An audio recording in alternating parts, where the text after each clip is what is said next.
Hey guys, today we'll talk about how can you found this list or know how you can do that on your MoneyLion app.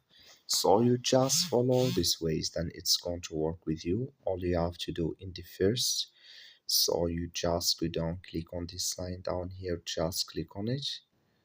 So then it's going to take you to this list. It's going to show for you like this here.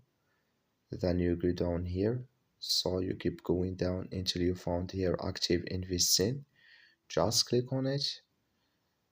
So then it's going to take you to this list. It's going to show for you like this here. Then here you will find active investing here. And here can you, if you want to view here Paul Whisper here, can you find it? And here you will find our watch list. So here can you find all this here. I wish you all get it. Thank you for watching. Don't forget to support us by liking, subscribe.